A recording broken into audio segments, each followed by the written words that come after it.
अगर बजरंग को थाने से छुड़ा के कोई लाता है, वो नागौर का सांसद है, वो मयूर विहार थाने के अंदर जाके अपने भाई को छुड़ा के और बिना मुकदमे वापस लेके आता है। भाई ये तय है कि राजस्थान में बदलाव होगा और ऐसा बदलाव होगा जिसकी कल्पना न तो देश के लोगों ने की होगी और न राजस्थान के उन जिलों के लोगों ने की होगी जो आजादी के 70 साल बाद आज छोटा सा काम पड़ जाता है, वो सरकार की तरफ टकटकी लगा के देख रहे हैं। वो सोचते हैं कोई नेता आएगा, कोई अधिकारी आएगा, वो उनकी समस्या का समाधान करेगा।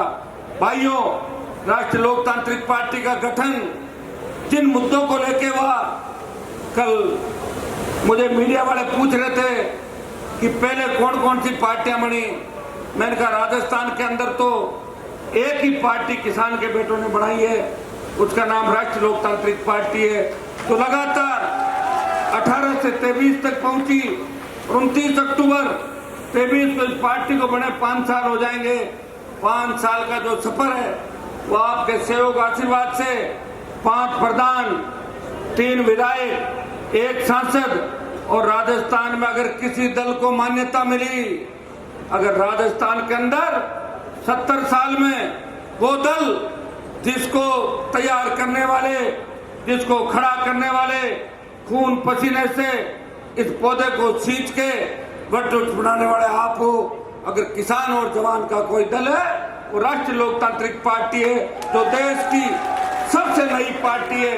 अगर देश की सबसे नई पार्टी की बात चलती है तो गूगल पे सर्च करोगे तो आपको आरएलपी पार्टी दिखाई देगी।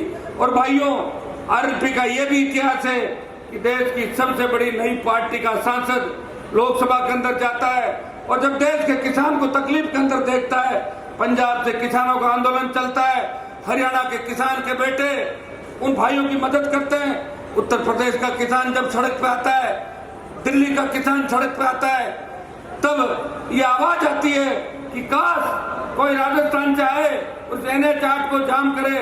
वो तमाम किसान नेता हनुमान बेनीवाल से बात करते हैं, अगर वो चाहता तो मंत्री बन सकता था। उसकी पार्टी देश की नई पार्टी है, वो चाहता तो सत्ता का सुख भोग सकता था मोदी अमित शाह के साथ, लेकिन वो कहता है कि मेरे भाई सड़कों पे हैं, मैं मेरे भाइयों की तकलीफ नहीं देख सकता।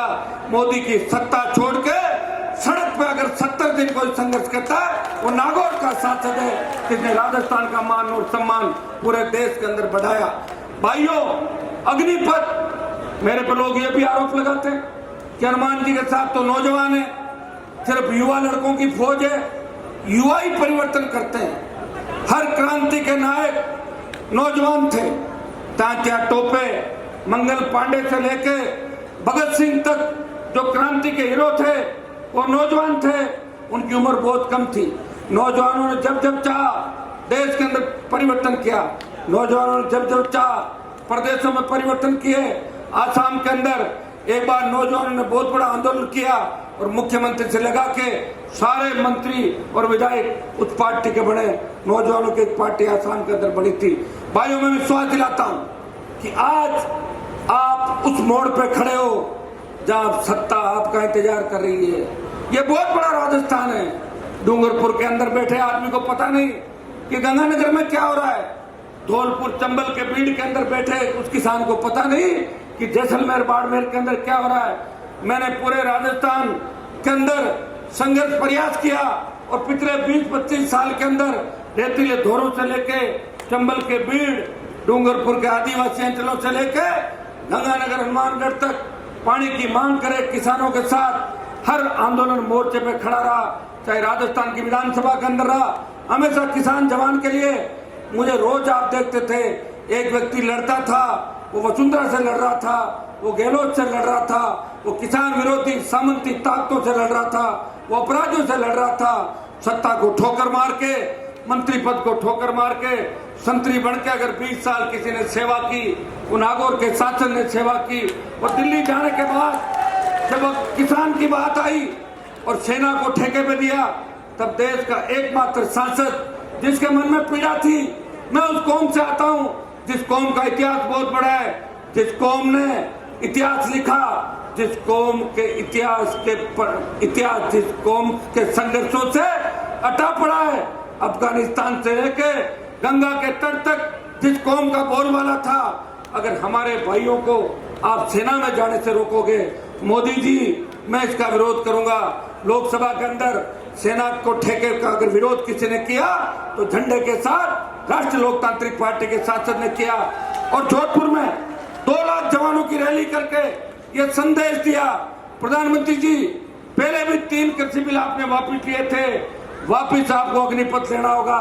ये नौजवानों की हुंकार है, ये नौजवानों की ललकार है। मैं विश्वास दिलाता हूँ इसके बाद अग्निपथ को लेकर भी बड़ा आंदोलन राजस्थान में करेंगे, हरियाणा, यूपी, दिल्ली को मिला के फिर दिल्ली की ओर कूच करेंगे, फिर अग्निपथ को सरकार को वापस लेना पड़ेगा।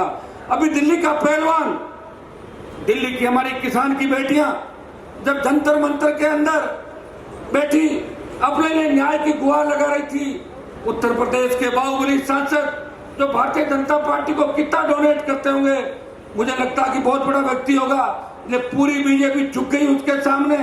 लेकिन अगर देश का कोई सांसद सबसे पहले जंतर मंतर के धरने पे पहलवानों के बीच जाता है, वो नागौर का सांसद है जो जाके बेटे के सम्मान की लड़ाई लड़ता है। उसके बाद लोकसभा का नया भवन बनता है, लोकसभा के नए भवन के उद्घाटन पे कांग्रेस अपनी राजनीतिक रोटियां सेकती है। कांग्रेस पार्टी कहती है कि हम बहिष्कार करेंगे, उनका मुद्दा दूसरा होता है। बीजेपी अंदर जाने की बात करती है, एनडीए यूपीए में देश बढ़ जाता है, उन पहलवान बेटियों को भूला दिया जाता है। तब इस देश के किसान का एक बेटा हनुमान बेनीवाल ये कहता है कि पहलवान बेटियों को न्याय नहीं मिला, मैं नए लोकसभा भवन के अंदर नहीं जाऊंगा। ये अगर किसी ने त्याग समर्पण किया, आपके भाई ने किया, और पहलवानों पर लाठीचार्ज होती है, पहलवानों को गिरफ्तार किया जाता है। अगर बजरंग को थाने से छुड़ा के कोई लाता है, वो नागौर का सांसद है, वो मयूर विहार थाने के अंदर जाके अपने भाई को छुड़ा के और बिना मुकदमे वापस लेके आता है। भाइयों, ये छोटी सी कहानी मैंने दिल्ली की आपको बताई। आज राजस्थान के अंदर जो हालात है वो आपसे छिपे नहीं, देश के अंदर जो हालात है वो आपसे छिपे नहीं। मैं यहाँ इस कार्यक्रम की सफलता के लिए मैं धन्यवाद दूंगा हमारे छोटे भाई कानाराम जी, इटाला, डॉक्टर विवेक मात्रा, इन लोगों ने बहुत संघर्ष किया डूंगरगढ़ के अंदर। भाई विजय पाल जो 2-3 दिन जब हम बैठे थे मोर्चरी के अंदर,